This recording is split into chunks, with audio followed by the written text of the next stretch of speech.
welcome back to That Dad Guide. It is September 19th, 2022, and I just finished watching the funeral, the procession, all the way from Westminster Abbey up through London, through into Windsor Castle, and up towards the interment. So fantastic weather, fantastic turnout by people coming out to show their final respects. And I watched it on the CBC, the Canadian Broadcasting Company, which probably has links with the BBC as well and other networks. But the broadcasters that were speaking in that were really well spoken, talked to lots of people along the parade route, and got some fascinating stories. Some of them from people that were at the coronation, some of them that had never met, but different experiences along the way. And that's what kind of this video was about. It's going to be about people's experiences, photographs, images that remind you of the Queen. So it's a celebration of life, and that's what we want to do. I want to thank the people that took the time to contribute to this. Judy in Florida in the United States, Hillevi in Sweden, Basil in India, Shara in British Columbia, Canada, Liv in Belgium, Carol in the United States, Medya in Finland, and Petra in the UK. So thank you so much for those of you guys who took the time to send something in. So what I'm going to do next for you guys to watch is show you some of those things. There may be some of those things that I'll talk about because they might be just stories that I'll read for you, and hopefully you'll enjoy it. There's some great pictures in there, nice video. Yeah, we got a few different things to talk about in there, and hopefully you'll enjoy it. It was very sad hearing of the passing of the Queen, and let me reflect on lots of memories over the last 10 days as we've been in this period of mourning up until the funeral today, and having the celebration of life video that we're doing now. I can tell you I probably was the only one, well, I know for sure I was the only one of my friends that had a picture of the Queen on his wall in his bedroom. I painted a giant Union Jack on one of my walls in the bedroom. I also had a portrait of Charles and Diana there. From time to time I would buy royal magazines. I was all in as a royalist. I think most of it was just something, a way of honoring my father, even though my father wasn't a huge royalist. He even in 1952, because he was in the RAF at the time, was asked to stand, and I've told the story before, but he was asked to stand along the parade route for the coronation, but it was going to be a wet, miserable day, so he declined. So he didn't really want to stand at attention in the rain all the time. So yeah, maybe he's not the largest royalist, even though he does have a love for the Queen. He has a portrait of her in his room that we got a letter sent, and it came with a portrait beautifully framed on my parents' 60th wedding anniversary. So he does have a fondness for her, but I may have taken it to an nth degree. And you know, when we had "O Canada" in class, I would sing "God Save the Queen" over top of it. But yeah, kind of disrespectful, and I realize that now going back in time, looking at it. I was trying to be unique and be all British all the time, even though I was all Canadian. and I was just proud of my father and his heritage. As I've grown up and changed, my opinions have changed on different things and different aspects. I no longer have a picture of the Queen up in my house, or fly the Union Jack or anything like that. I'm much more wrapped in the Canadian flag, and I'm very happy with that. But I do have fond memories of that. You know, my parents, when they had tea, they had a tea cozy that went over it, and the tea cozy came from Charles and Diana's wedding, because my brother happened to be over in England at the time for that, so brought some of those knickknacks back. So we did have some royal things around. We had teacups and things that had royal images on them. We have lots of stamps I have shown in the video. Some of the Canadian stamps that have had the Queen's image on it, but lucky enough that Judy has done a video that encapsulates her image over many different countries, which I think is far better. Yeah, so when my daughter texted me on September the 8th and told me that the Queen had passed, it was quite a shock. And so I'm glad when Basil reached out later and suggested that we do one of these community videos where everybody can contribute a little bit. I was very happy to do that, and it certainly helps hearing other people's memories, other people's thoughts on the monarchy. Yeah, everyone has different types of views on what should happen next or what has happened in the past. I was even watching something on Trevor Noah. I don't know if you know this comedian. He's from South Africa, and he spoke very eloquently about it, that not everybody has the same feelings towards the monarchy, because countries have been not treated nicely by the royal monarchy over the years, if they were Commonwealth countries or countries that have been taken over. So you kind of have to look at all those different perspectives, but this video was not meant to bring up any negatives. There are many, but we want to focus on the life of Queen Elizabeth II, her tenure as monarch over 70 years, and good things that she's done. So I want to thank all of you who submitted something, and I will look at all of those. Carol has been kind enough from the United States to send me a written message, which I will read. She didn't want to do a video of it, but Carol is in Connecticut. She says, about 30 years ago, she visited the United Kingdom. She was in her early 20s and was traveling alone. This was quite an adventure for her. In Edinburgh, she was delighted to take a tour of the Palace of Holyrood House.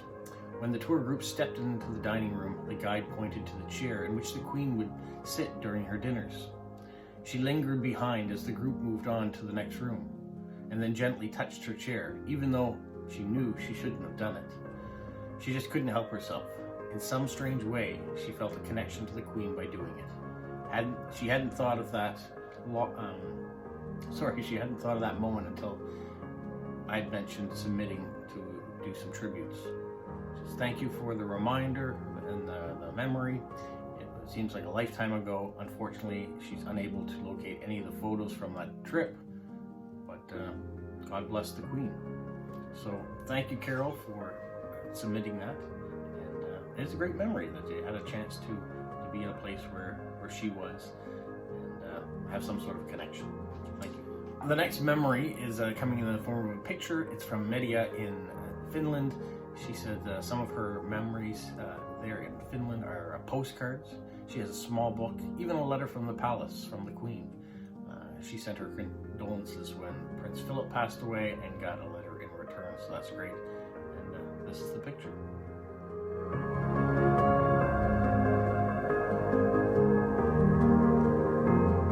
Basil from India, he sent a message acknowledging that the Queen is the longest serving monarch, served 70 years.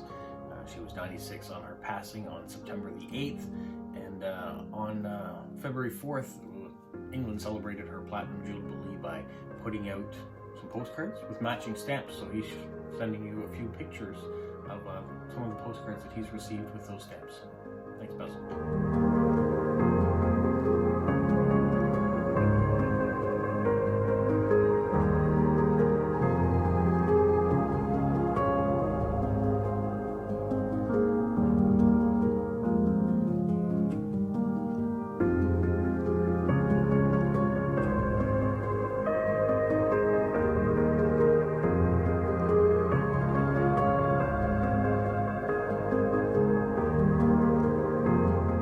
From the UK sent me an email, and in it included some photos. She says she's a volunteer with the British Red Cross, which the Queen was a patron, and what they had was all the volunteers put their names into a ballot to win tickets to go see the concert outside of Buckingham Palace, and she was lucky enough to win. So while she was there, she went into the Lego store, and there was a full Lego model of the Queen, so there's pictures of that, pictures of her outside at the concert. What an amazing opportunity and what an amazing memory to have. Thank you.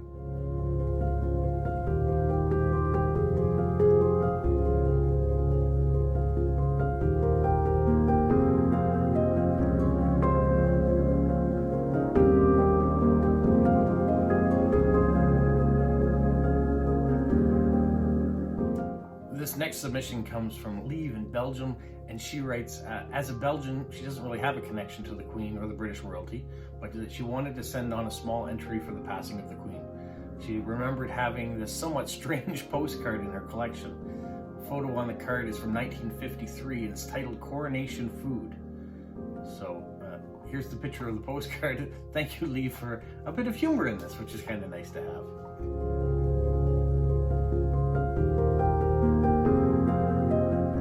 Hillevi in Sweden sent me a picture of the postcard that she has in her collection that has Queen Elizabeth II on it. It's the only postcard that she has with her image on it, and so she now will treasure it forever, she says. So here's the picture.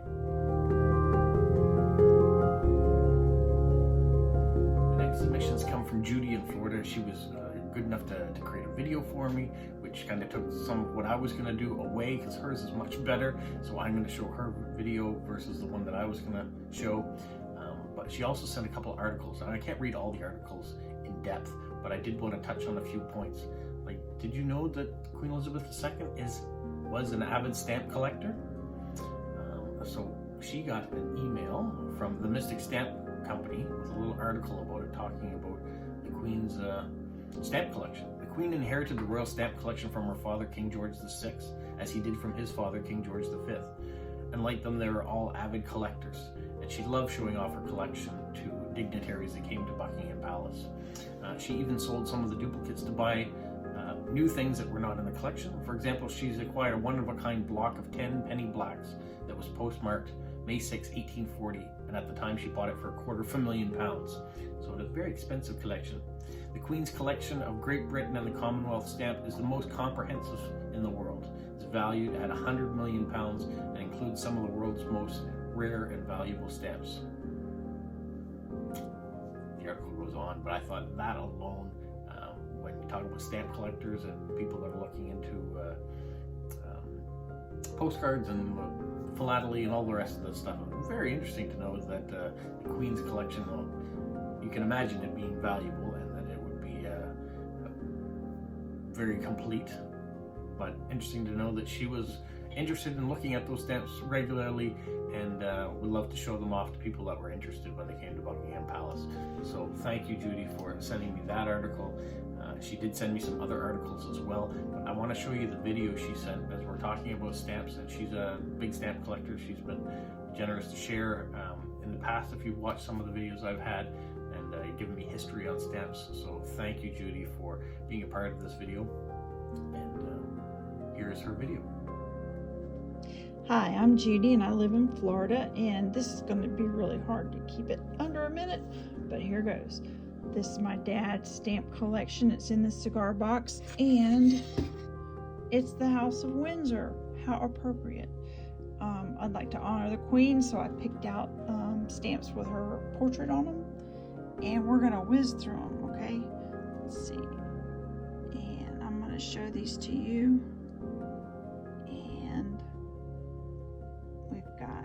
This was in my dad's stamp collection. He collected in the 50s, 60s, and 70s. And I'm not going to name names because I tried that a couple times and it takes too long. Okay. We've got them from all kinds of countries here. Okay.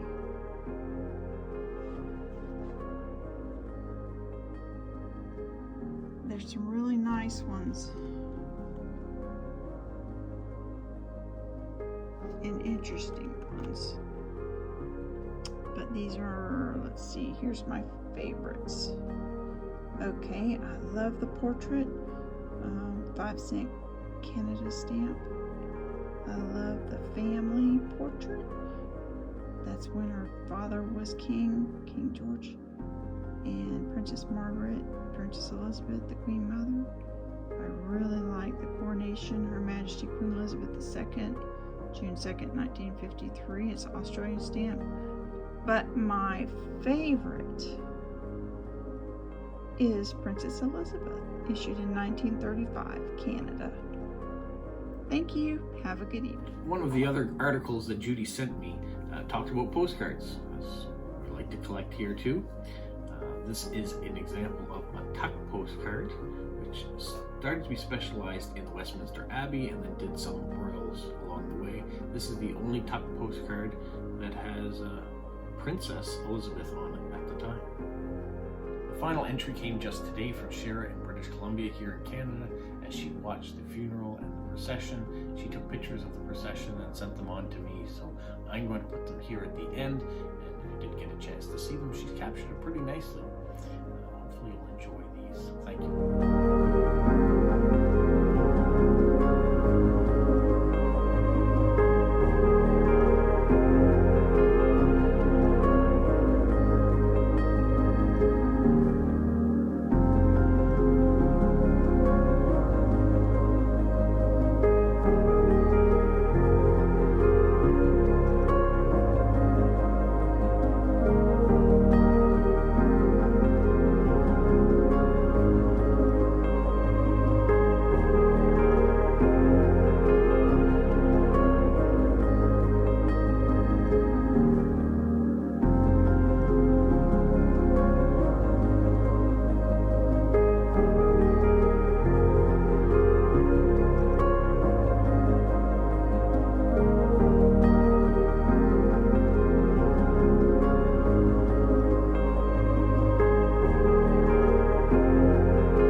Brings us to the end of the video. I'm so happy that you guys came out and supported those of you who submitted something, and I know there's others out there that just want to watch the videos and don't want to play an active role in it, or maybe this wasn't the right video for them to play an active role in, and I get that too, that not everybody is a monarchist, or not everybody is actually even has any sort of connection, so that's all right. I'm just happy that you guys tuned in to watch and leave comments, and we're going to have other video opportunities where we can work together and create things like we did with the mailboxes and the post offices.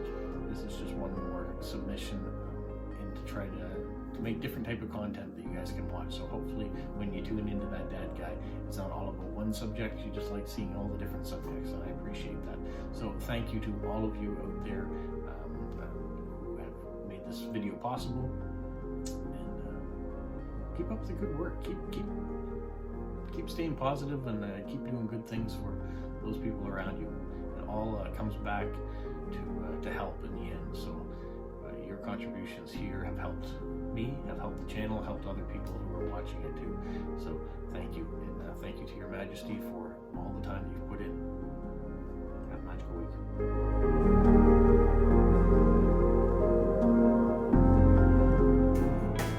What, Polo? You say like, subscribe, share, and tell all your friends? Who's a good boy? Who's a good boy?